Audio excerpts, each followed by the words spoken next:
Right, this video is roll cage. As you can see, I've got the main hoop in.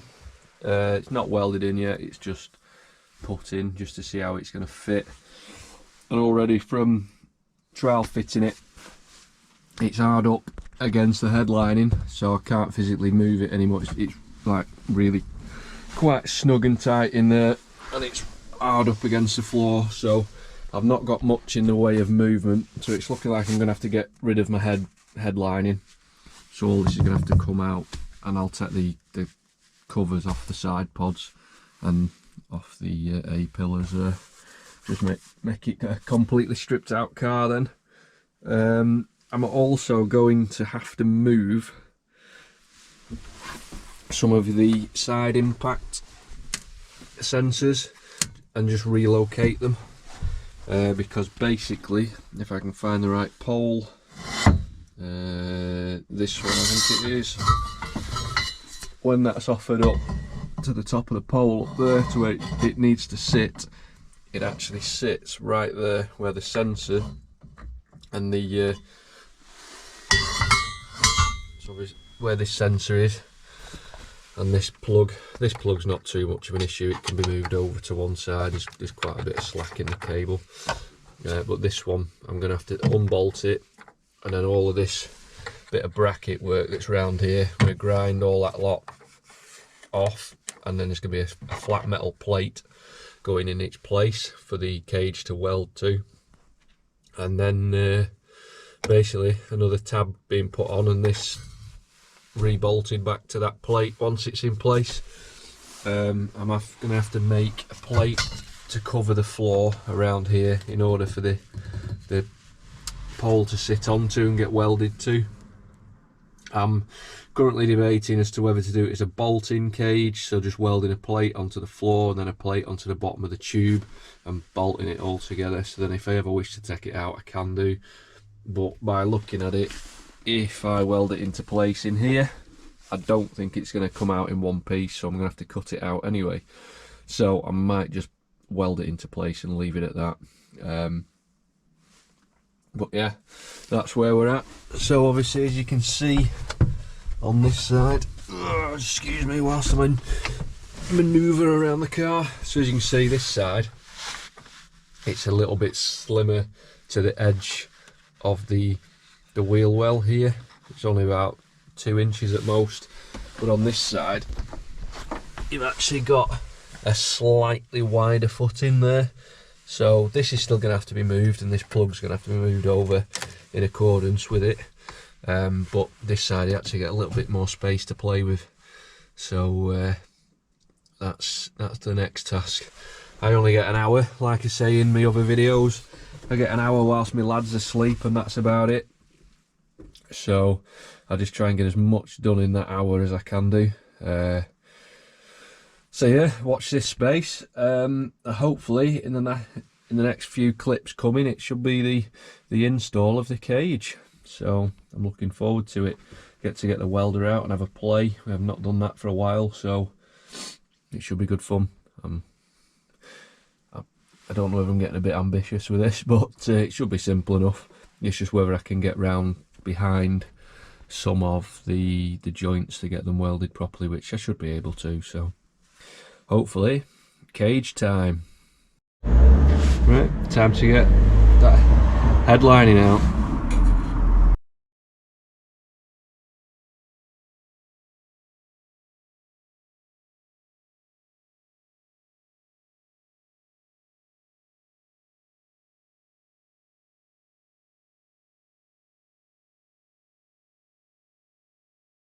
Right, there you have it. That's all the headlining out. As you can see, there's loads of this sort of, like this spacing foam, so that things don't rattle, all of that lot. It's only glued on, so you're just going to pull it out of the way, chucking it back at car for now. Don't need it. But it's quite a dusty job, and I would recommend wearing gloves, because that headlining, it's almost made of like a fiberglass material on it, and it will give you itchy fingers and itchy wrists and itchy everything if you sort of use your bare skin on it. So it's definitely worth putting a pair of gloves on for whatever reason. If you don't want to, you don't have to, but if you don't want itchy fingers, I recommend you wear some gloves. So right, well there you go, that's the headlining off. As you can see, there's your airbags, curtain airbags. That's your main detonation unit. It feeds through here into this satchel, and then the gases come down and out, and this entire curtain inflates and comes down as a side curtain airbag. So now you know what they look like. Not many people take all headlining off and do this, but for those of you that are planning on doing this, at least you know where things are and where to avoid trying to ram your fingers into and stuff like that, just in case. There is one cable here which is for the aerial, for the stereo. So as you can see, it's just got little sticky back tabs on it that glue to the top of that headlining. There's your aerial port up there, comes down, follows down here and across and all the way down to your head unit. So for this one, I'm just going to tie wrap it into place. Just find some spots up here and tie wrap it into place, otherwise it's going to be dangling in my head, on my head in the way. So the interior lights, so these parts here, interior lights, as you can see now, there's nowhere for them to go, so they might just be able to clip it somewhat back into place up there. The front light will in fact clip back into its own housing up there, so that's not too much of an issue, so I can keep my interior light. So stuff like that. Yeah, so next thing is get that roll cage back in, get it measured up properly, and then down here you can make some metal plates so that the cage has got something to sit on over there and underneath me as well where I'm sat. So that's the next stage, but unfortunately I am out of time, so I've got to go and pick my little lad up from nursery now, and I'll get probably 2 hours over the weekend to go a little bit more. So watch this space. Come across a couple of these in garage, the little sticky back cable ties. So I'm just going along now, sticking a few of them to the roof. Just going to do this one all the way across until we get to where we need to be with these cables, and then that's that. I've run out, I won't have enough to do this one, but it don't matter, I'll order some more. So I'll show you the finished product in just 2 ticks. Before starting, I have disconnected the battery because obviously all this sort of stuff is linked into your airbag system. So obviously this is for your side impacts. There's one on this side, there's one on that side there, so if you get crashed into on the side, this picks up that side impact which detonates your curtain airbags. So with me working at neck height to that curtain airbag, if I undo that and then bash it too hard or whatever, it could potentially trigger the airbag warning system. I know we're not moving or anything like that, but just as a precaution I've disconnected it all. So hopefully with any luck the airbags don't go off and snap my neck. Doubt it, but just in case, that's why I've done it. So I'll show you these once they're off, and then I'll show you the bracketry underneath in which we are, well we, I say we, I mean I, are going to remove all the cables out of the way. So I'll show you the finished product. That's the cables out of the way. What I've actually done is I've unclipped them from a few positions. We've got this one where it normally clips into there. There's another clip up here. I've just moved them all out of the way because obviously in this area I'm going to be doing some welding. So the last thing I want to do is create a load of heat here and melt some cables. I've done the same thing on the opposite side. So the next job to do is to remove these little, ow, that's really sharp, to remove these little bracket type panels. As you can see, there's like a small spot weld there with that bit of metal sticking up that just got me, and another spot weld there. So normally what you can do with these, just get a little chisel or a screwdriver under there, hammer it, and these will come off, and then the spot welds themselves, you just have to grind them flat with the angle grinder. So that's what I'm going to crack on and do now. So I'll show you the finished product. Right, so that's the left side done. Well, right hand side as you sat in the car. That's the bracket. As you can see, the small little spot welds, they're actually really quite tough little spot welds, hence why they are in that place. But the wheel arches, they're only really very thin, probably not even a millimetre thick, probably about 0.7 of a millimetre, if that. But obviously when you come to fitting roll cages, that's why you build up an area of thicker material welded to this thinner material to strengthen that area, because these areas are so thin. You would never bolt or never weld direct to this, because if you do have a crash, that cage is just going to rip out all of this. That's why you put great big footings in for it. So what I'm going to do now is same thing for the other side. So I've not got it off yet, so I'll show you them both when they are finished.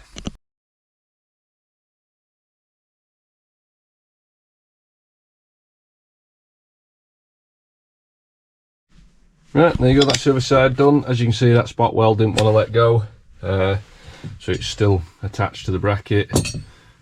So I just need to get the angle grinder now, grind that back. With these, I'm just going to give them a bit of a tap down, get them down nice and flat, and then I'm going to start by cutting some steel plate to fit. It'll probably overhang slightly down here, so where it overhangs the edge, I'll make a little L-shaped bracket that will fit the contour of this and weld to the corner of the plate.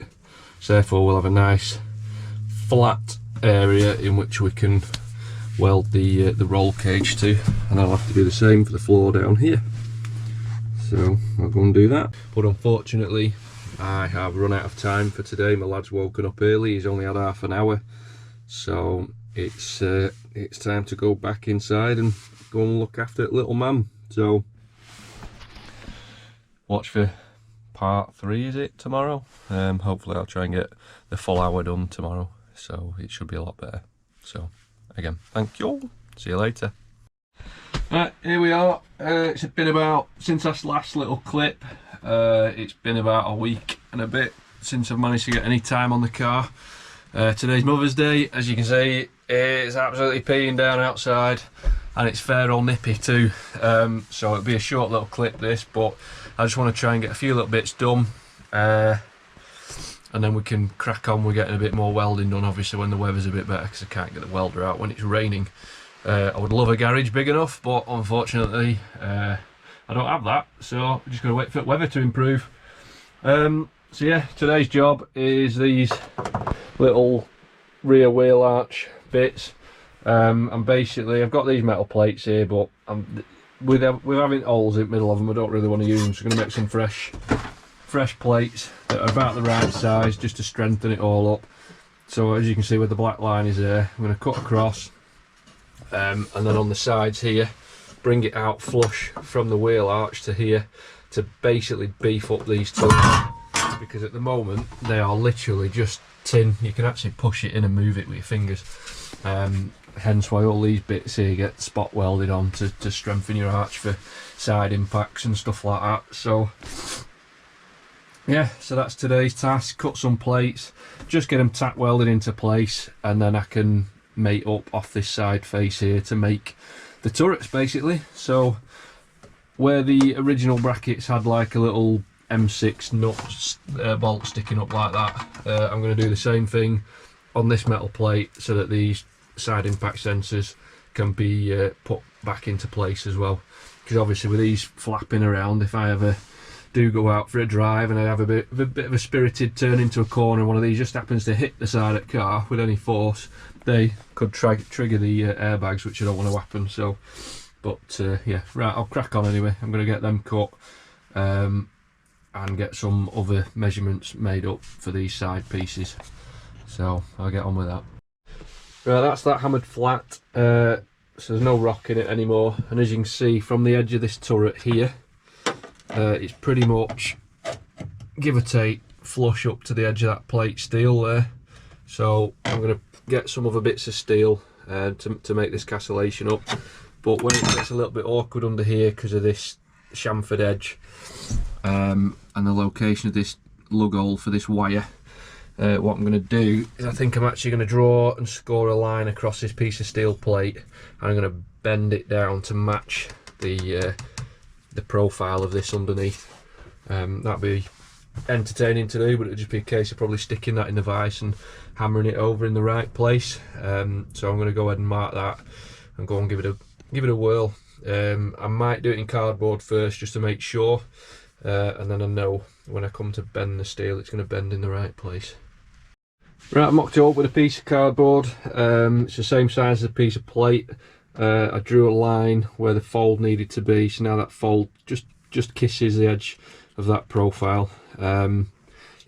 It's not the best at the moment, but I'll do a little bit of fettling when it comes to the steel work.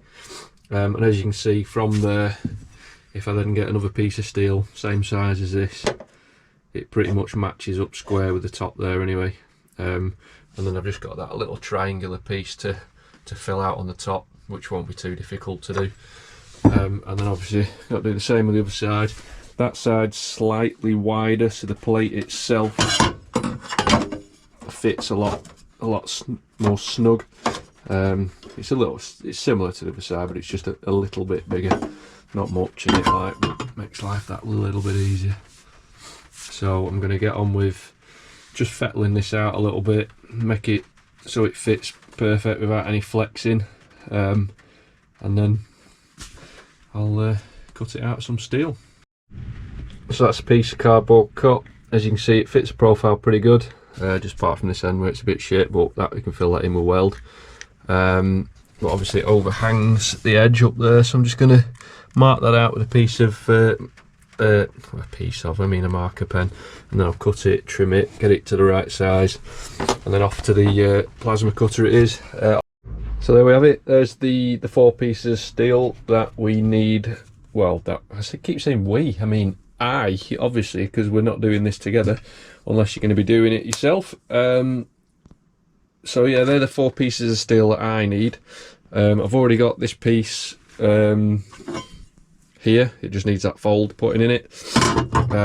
This and this need cutting out of steel, but obviously I need to use this as a template where I need to put the fold into that piece of steel.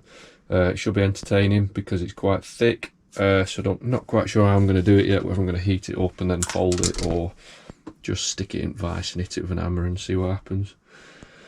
So yeah, that's my next task to do. So hopefully next clip I'll be in the garage doing the cutting work. Right, hang on, camera won't hold still there. Right, yeah, with this big piece of plate steel, I said I was going to bend across that line. It's going to be a bit of a bugger to bend to get the right profile. There's going to be a lot of to-ing and fro-ing from the car to make sure that it fits properly. So what I'm going to do is I'm actually going to cut, basically cut down that line, cut it away completely. So I'll get on with cutting this now. I've got the plasma cutter set up, ready to rock and roll. So I'll do this first cut, and then we'll get on to making the rest of these templates that I cut out earlier on. So I'll do that now. Turn the plasma on. There we go. The air compressor may fire up in a minute, so it might be quite noisy. Just to pre-warn you if you want to turn your volume down on your whatever it is you're watching it on. So I do that to make sure you're cutting down the right lines. Always worth double checking. Measure twice, cut once, as they say. So there we go.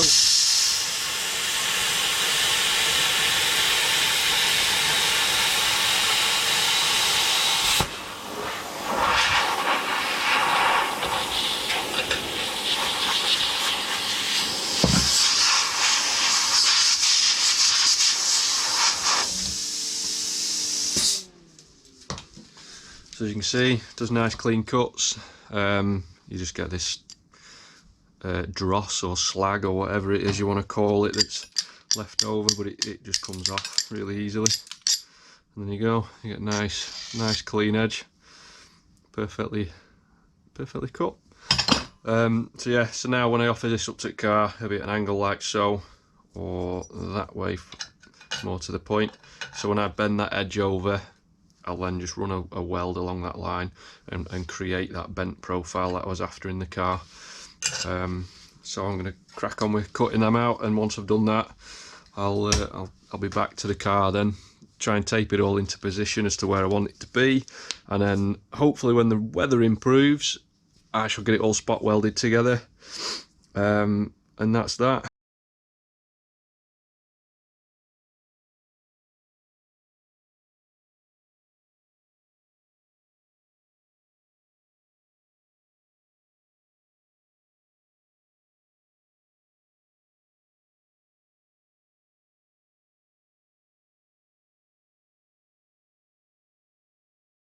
And there you have it. There's all the pieces of steel cut out with a plasma cutter. That took me approximately five minutes.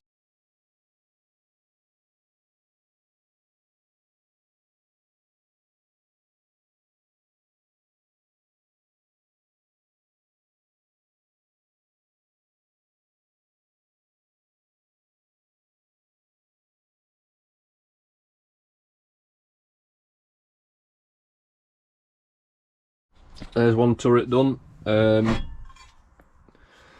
The welds on the outside, they weren't the greatest. I didn't have the settings correct on my welder, and the gas kept cutting out halfway through, so I bought a new bottle.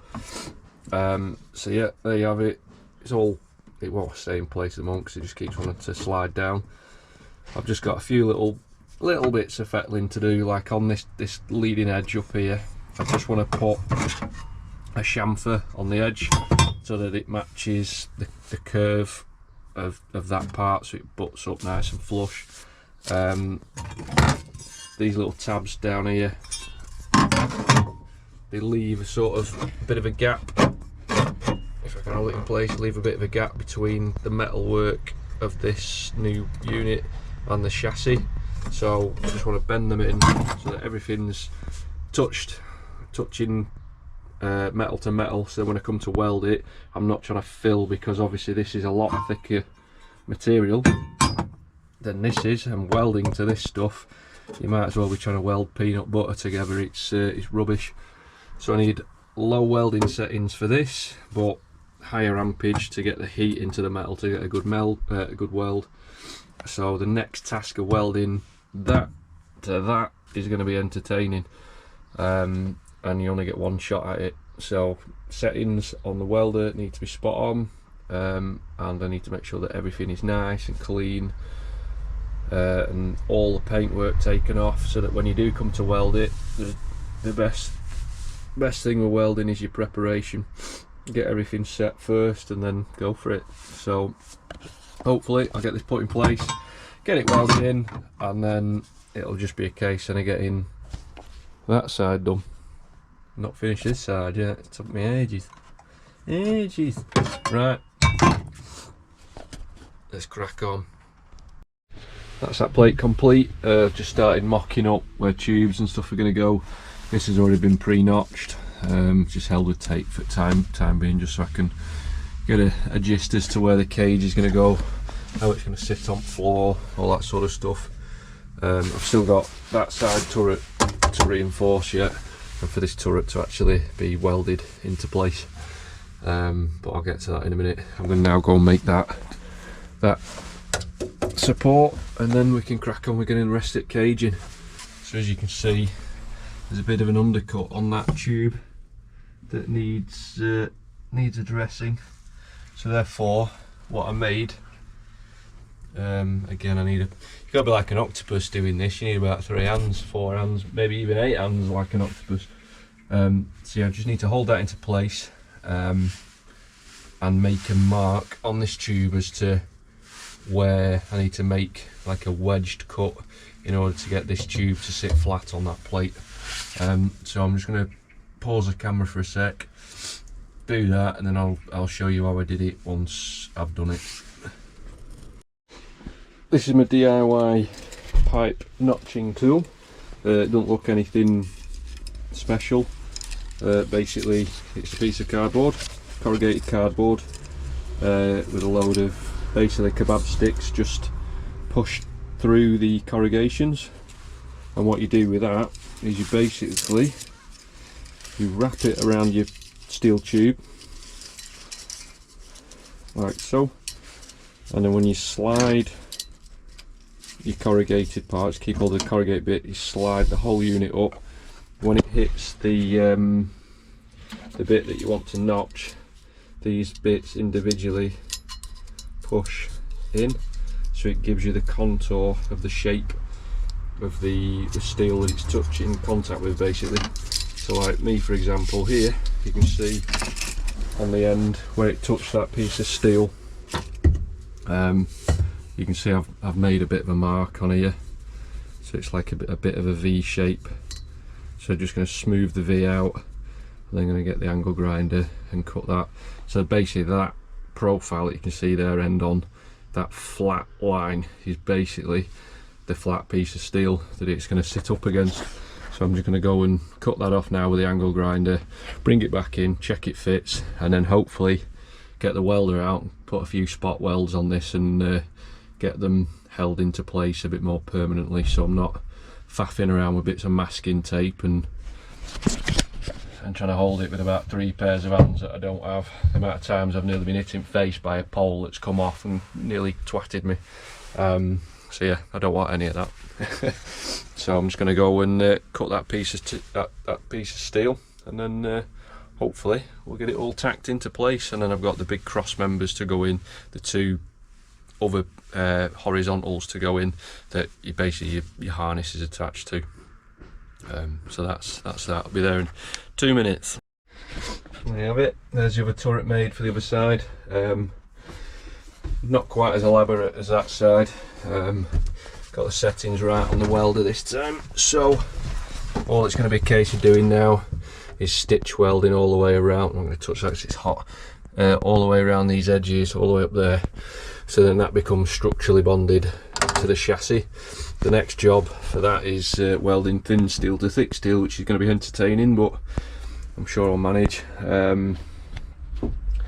Yeah, so the next thing for me to do is basically offer the poles. Now it's been fish mouthed properly at the bottom end, offer it up to the job, get it in place up to here, and I'm going to spot weld it into place, because the amount of times the poles dropped off it, especially on the other side, dropped off there, snapped the tape, fallen, and literally nearly hit me in the face, took my teeth out. The amount of times that's happened, it's done me head in, so I'm just going to spot weld them all into place. And then I've got floor plates to make up for this, which is going to be entertaining as well, because there's quite a lot of body sealer down the bottom there, so when you come to weld near that, it's going to try and catch fire. So always make sure you've got a welder to hand. So yeah, that's my next task. I might just make a start on that now, so I've got roughly about an hour till I've got to pick little lad up from nursery, so I'm going to crack on with that and see how far I get. Right, so I have it, some big floor plates welded into place, there for the main half cage, the loop as they call it, to bond to, so it's a nice solid fixture to the chassis floor now. Done the same on this side. Just need a bit of tidying up, give it a spray, stop it from rusting, and then it's a case of welding the turret pieces to the chassis and then welding the cage into place. Not too far off now. Just got to go pick little lad up from nursery, and then I'll crack on tomorrow, and hopefully tomorrow will be a decent day and I can get some more work done on it. So, but like I say, I want to get an hour at a time. I'd love to get a full day on it, but it just doesn't seem to happen. So yeah, there you have it. We're nearly there. I can see a light at the end of the tunnel. I've finally done the plates to the floor, like I probably mentioned in my last clip. Again, not my best of welds, because you're welding, basically this stuff's 4mm thick. So it's a 4mm thick plate to probably not even a millimetre, it's probably about 0.8, 0.9 of a mil steel. So like on that corner you can't really see, but tiny little hole. Trying not to blow holes in your chassis when you're welding thick to thin metal, it's quite tricky.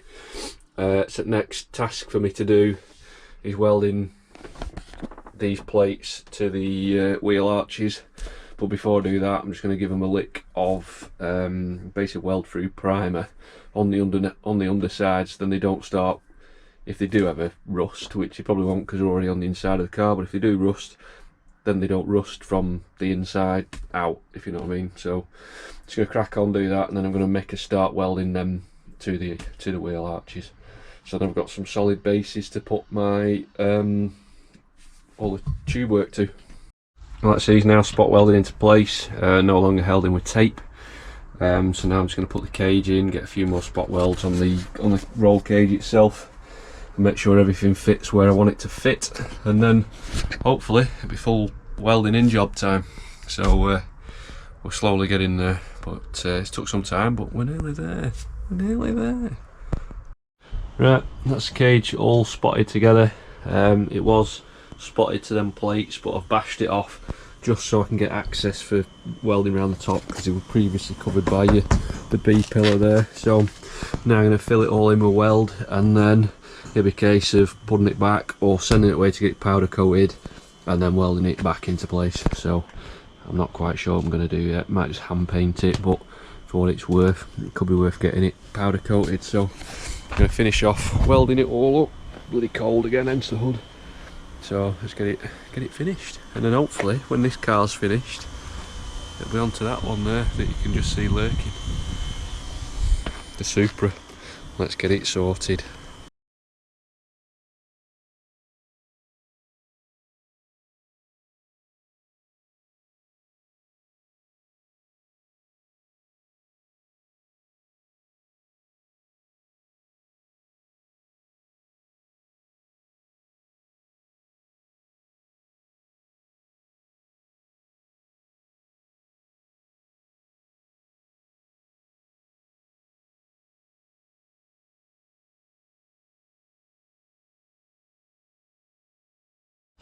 That's 95% of the cage welded now.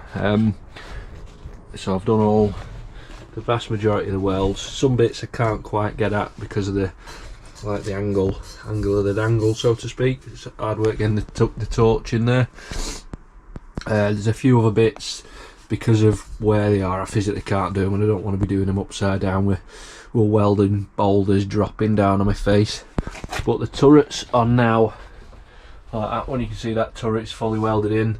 This turret is fully welded into place. It was a bit of a bugger, to be fair. I had one small fire, hence a little fire extinguisher there, and it was to do with the arch liner under here.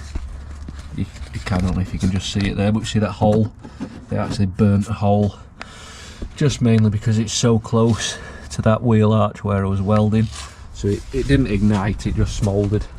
So I ended up using the compressed air and the fire extinguisher to put that out. But we're there. So next thing I need to do is basically get rid of this skip, because it's driving me mad. I can't open the door fully, so I can get the roll cage out, and I think I will get it powder coated.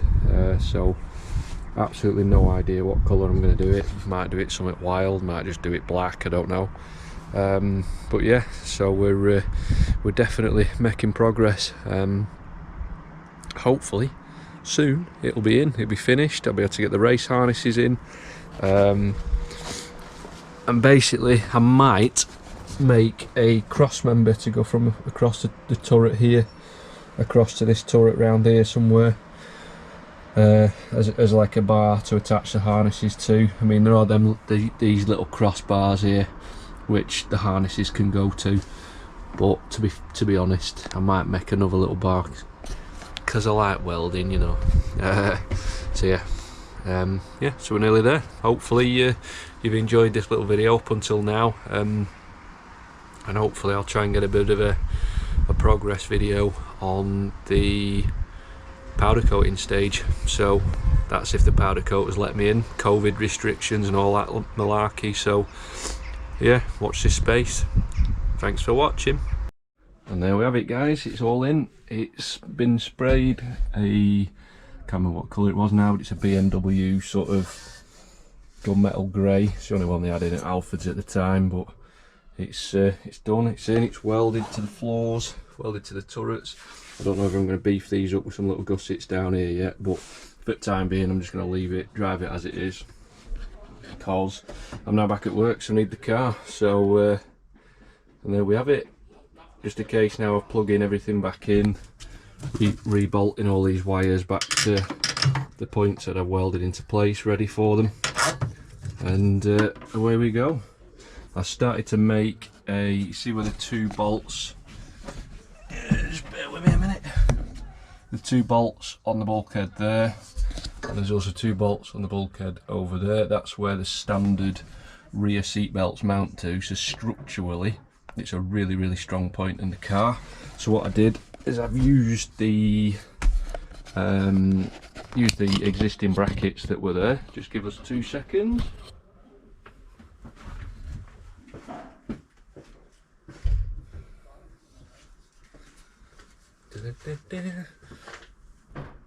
So I've used the existing seatbelt brackets. I cut a slot out down there so that the tube fits square, and I've welded these into place. And then once that's in place, obviously it sits across the strut to strut, and from this point here, you sort of like imagine the tube running across here, it's going to go and have 2, like a V point going down, and it's going to pick up on this bolt hole and that bolt hole there.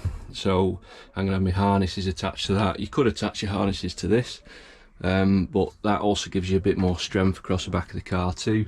So, and with it aiming down to those points as well, it's like, imagine like the triangular effect, it's got a lot of strength in there as well, so it should be pretty good as an attachment point for the harnesses. So that's for later on though, I'm not going to bother doing that now. I've made a start with it, but I'm waiting on some more steel to turn up.